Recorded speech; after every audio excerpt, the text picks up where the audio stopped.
way.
Dokter bilang Panginoon, inayakap po sila Panginoon. Ganon sa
Versikulo 7 hanggang 18. Luke chapter 3 verses 7 to 18.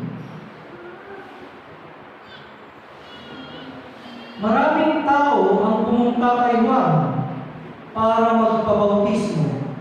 Sinabi niya sa kanila, "Kayong lahi ng mga ahas, sino ang nagsabi sa inyo na makakatakas kayo sa darating na parusa ng Diyos? Kung tunay na nagsisisi kayo sa inyong mga kasalanan, patunayan ninyo ito sa inyong mga gawa. Huwag ninyong isipin na hindi kayo mapaparusahan dahil mula kayo sa lahi ni Abraham. Sapagkat tandaan ninyo, kahit ang mga batong ito'y magagawa ng Diyos na maging mga anak ni Abraham. Ngayon pa lamang ay nakaamba na ang palakol sa pagputol sa mga puno. Ang mga punong hindi namumunga ng mabuting bunga ay puputulin at itatapon sa apoy." Tinanong ng mga tao si Juan, "Ano ang dapat namin gawin?" Sumagot siya, "Kung mayroon kayong dalawang damit, ibigay ninyo ang isa sa taong walang damit. At kung may pagkain kayo, bigyan ninyo ang walang makain. May mga dumating din na maniningil ng buwis upang magpabautismo. Sinabi nila, 'Guro, ano po ang dapat naming gawin?' Sumagot si Juan, 'Huwag kayong sumingil ng higit sa dapat singilin.' May mga sundalo rin nagtanong sa kanya, 'Kami naman po, ano ang dapat namin gawin?' At sinagot niya sila, 'Huwag kayong mangingikil sa mga tao, at huwag kayong magpaparatang ng hindi totoo. Makontento kayo sa mga sahod ninyo." Nang marinig ng mga tao ang pangangaral ni Juan, inisip nila na baka si Juan na ang Kristo na hinihintay nila. Pero sinabi ni Juan sa kanila, "Binabautismuhan ko kayo sa tubig. Ngunit may isang darating na mas makapangyarihan kaysa sa akin. Ni hindi ako karapat-dapat na maging alipin niya. Babautismuhan niya kayo sa banal na Espiritu at sa apoy. Tulad siya ng isang taong dala-dala ang kanyang gamit upang ihiwalay ang ipa sa butil ng trigo. Ilalagay niya ang mga trigo sa bodega, at ang ipa naman ay susunugin niya sa apoy na hindi mamamatay kailanman." Marami pang mga bagay ang ipinangaral ni Juan sa pagpapahayag niya ng magandang balita. Ang salita mo ng ating Panginoon Diyos. Isang mapagpalang umaga sa ating mga kapatid. At ngayon ay pag-uusapan natin ang salitang pagsisisi o repentance. Maraming mga mananampalataya hindi lubos na maunawaan o hindi pa naunawaan ang ibig sabihin ng pagsisisi o yung repentance sa English kung tawagin. Noong nitong mga nakaraang linggo, pinag-uusapan natin yung salitang repentance na ito yung sentro ng pangangaral ni John o ni Juan na tagapagbautismo, at ito rin naman ang ipinapangaral ng ating Panginoong Hesus Kristo. At magpahanggang ngayon, ito pa rin naman ang aral na isinasabi natin, ang pagsisisi sa kasalanan. Yan kasi ang unang kaparaanan para ikaw ay mapatawad sa kasalanan mo. Ang pagsisisi po ay proseso. Ang pagsisisi ay parte ng tinatawag nating pananampalataya. Hindi ibig sabihin na ikaw ay nagsisisi, ay ikaw ay sumasampalataya na. Kaya maraming nalilito, maraming hindi pa talaga nakakaunawa. At yun ang nais ko pong linawin sa inyo sa umagang ito. Ang pananampalataya, hindi ito yung basta-bastang naniniwala ng may Diyos. Hindi ito yung basta-bastang nananalangin ka. Parte sila ng pananampalataya. Ang paniniwala sa Diyos at ang panalangin ay parte ng pananampalataya, pero hindi ito yung kabuuan ng pananampalataya. Parang itong building natin, mga kapatid, yung pintura, parte ng building. Pero yung pintura, hindi yan yung kabuuan ng building. Kailangan mo pang lagyan ng pahilaw, ng tiles, ng poste, ng foundation ng building na ito para mabuo yung building. Ganon din po, mga kapatid, sa pananampalataya. Marami kang ilalagay dyan para mabuo mo yung salitang pananampalataya. At ang pinakauna nga doon ay ang pagsisisi, ang repentance. Noong mga nakarang linggo, hindi natin masyadong ginalaw. Pero ngayon po, mga kapatid, ay lilinawin natin ng mas may kalaliman na naayon sa katuruan ni John the Baptist. Dito, mga kapatid, sa verse 7, maraming tao ang pumunta kay Juan para magpabautismo. Nakakatuwa, di ba? Kapag tayo ay nag-imbita ng mga magpapabautismo at marami ang pumunta, matutuwa ka doon. Maganda. Uy! Maraming gustong kilalanin ang Panginoon. O di kaya naman, marami ang gustong bumalik sa ating Panginoong Jesucristo. Pero anong sabi ni Juan, mga kapatid? Masaya ba siya? Sinabi niya sa kanila, kayong lahi ng mga ahas, kalahit mo. Pumunta yung mga tao doon para magpabautismo, tapos bigla mo sasabihin, kayong mga lahi ng mga ahas. Ang galing, ano? Masakit. Magpapabautismo ka pa ba? Magpapabautismo ka pa ba kapag ikaw naman sinabihan ng isa ka sa lahi ng mga ahas o kaya yung mga traidor? Sino ang nagsabi sa inyo na makakatakas kayo sa darating na parusa ng Diyos? Ano ang ibig sabihin nito, mga kapatid? Si Juan ay nabindisyonan. Nabiyayaan din po yan ng karunungan. Nakikita rin po niya yung pagkatao ng isang tao para kay Jesucristo. Alam niya kung sino yung karapat-dapat na lalapit. Alam niya yung pumunta lang dahil nakita siguro maraming tao, o di kaya naman pumunta lang kasi iniisip nila na sa pamamagitan ng bautismo, okay na sila sa kaligtasan. Kumbaga yun na yung ticket nila. Kumbaga yun na yung vaccination card nila. Kahit saan, kahit ano, pwede na nilang gawin. Nakita ka agad ni John the Baptist yung ganong klaseng kaisipan at damdamin ng mga tao. Kaya papunta pa lang sila, kayong mga lahi ng mga ahas. Hindi ninyo matatakasan ang parusa ng Diyos na darating. Bakit? Kasi ang pinagbabasihan ko doon, mga kapatid, ni John the Baptist ay yung mga ginagawa nila. Yung talagang nasa puso nila. Hindi yung sinasabi natin religious ordinances o yung halimbawa, aatin ka sa church service o kaya naman aatin ka sa templo nila noong panahon nila, tapos magbibigay ka ng ikapo. Yun yung mga religious ordinances. Pero much more than that ang hinahanap po ng ating Panginoong Diyos. Ituloy po natin, mga kapatid. Ano bang sabi niya? Kung tunay na nagsisisi kayo sa inyong mga kasalanan, patunayan ninyo ito sa inyong mga gawa. Patunayan sa gawa ang pagsisisi. Kaya sinabi ko kanina, ang pagsisisi po, proseso. Yung kadalasan, pag sinabi mong pagsisisi, nagsisi ako ngayon, okay na, absueltuhan na.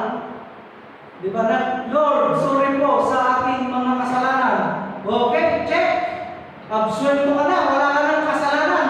Kinabukasan, magkakasala ka ulit, di ba? Yung action na ginawa mo, that is repentance. Pero ang sinasabi dito mga kapatid, patunayan mo yung repentance na yun. Patunayan mo yung pagsisisi ay totoo. Yung ginawa mong pagsisisi, sorry Lord, sa lahat ng aking nagawa, ay totoo, o genuine, o authentic. Ibig sabihin mga kapatid, may mga pagsisisi na peke. May mga pagsisisi na hindi totoo. May mga pagsisisi na ginagawa lang yun sa oras ng kagipitan. May pagsisisi na ginagawa lang yun kasi no choice. No choice. Walang wala ka na sa buhay. Subukan mong magsisi. Kaya pala mga kapatid, ito ang isa sa mensahe ni Juan. Ang pagsisisi na mayroon dapat tayo, ito yung nakikita sa gawa. Anong klaseng gawa mga kapatid? Yan.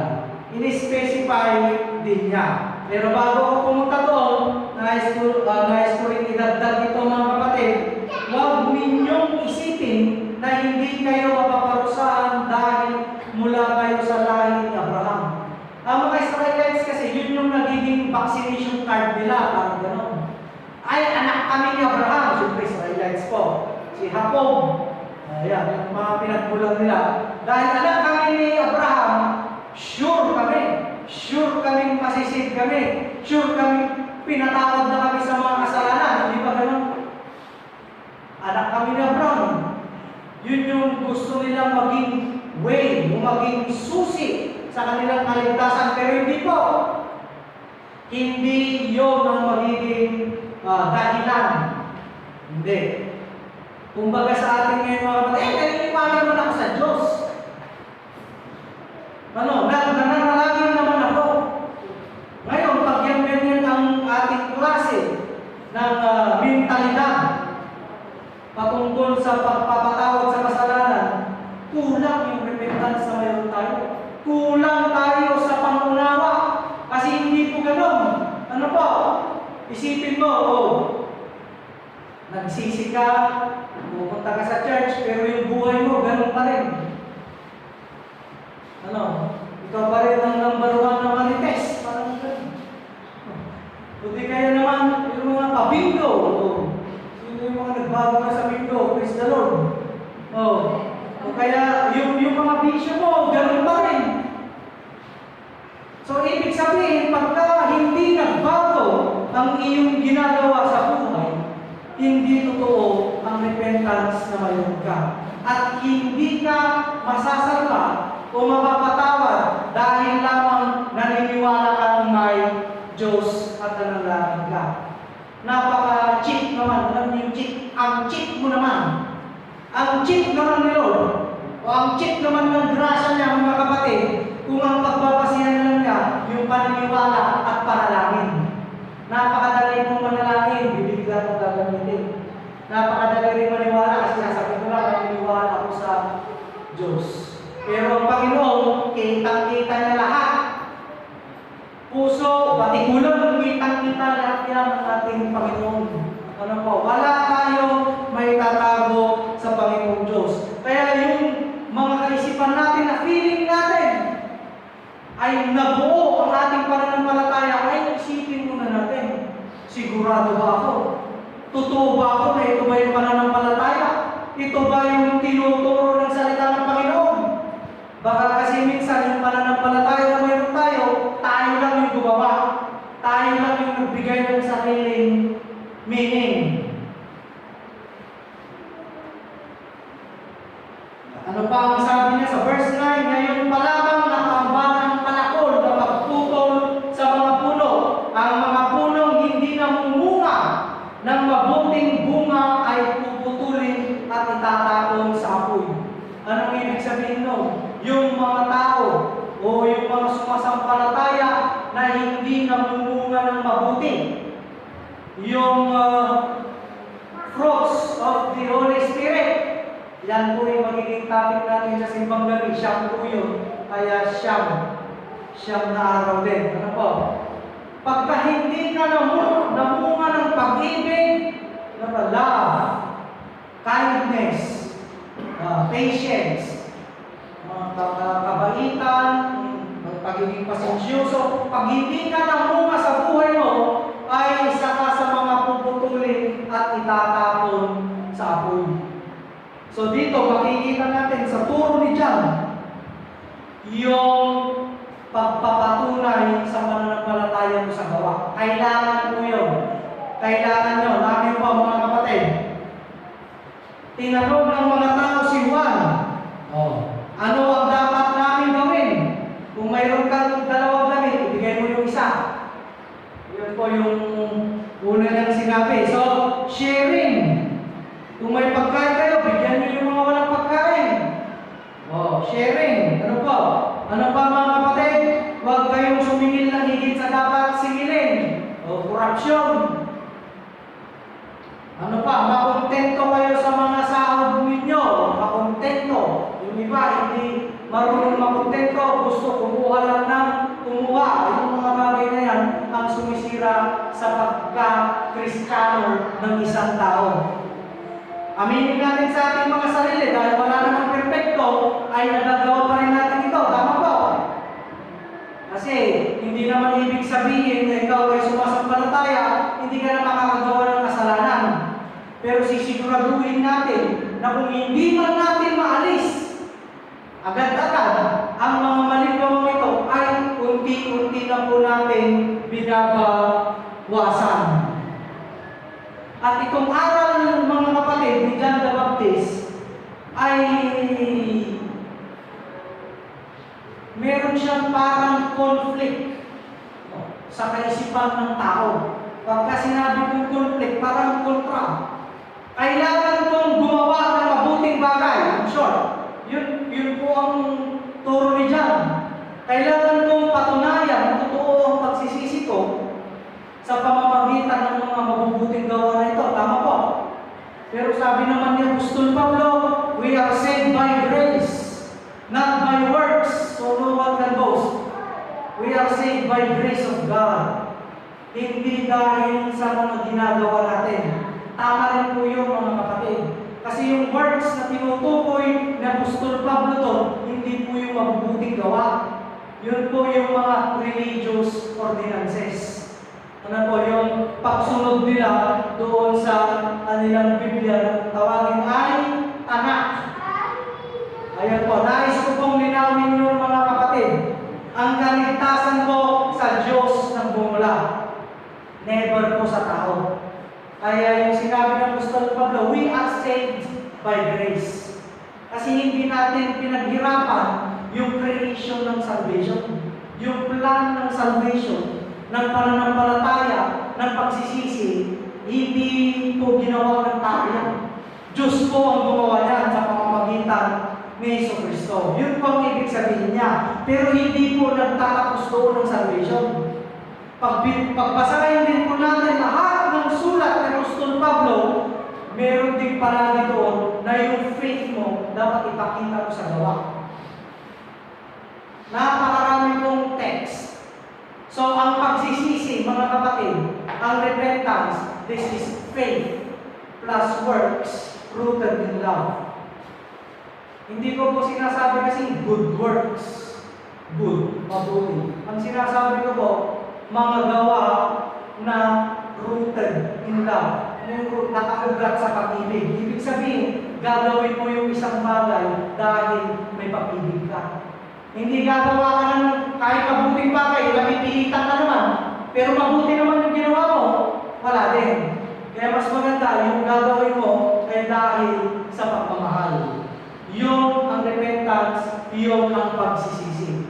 Pananampalataya po, plus, ipakita mo sa buhay mo na ikaw ay gumagawa ng mga bagay na rooted in love. Sa ngalan ng Ama ng Anak at ng Banal na Espiritu. Amen.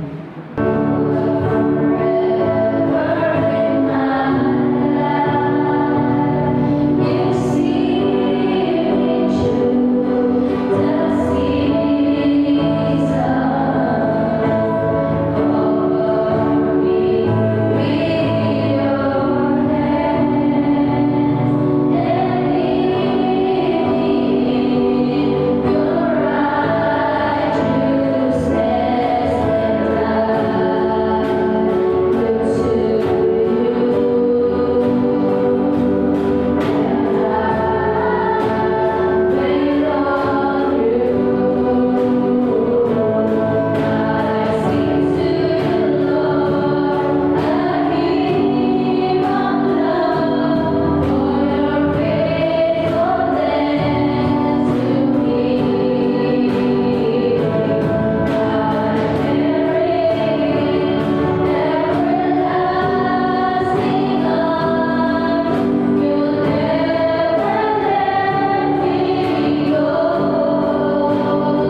O Diyos na banal, patuloy po namin pinupuri at sinasamba ang iyong banal na pangalan sa pangalan ni Yesu Cristo.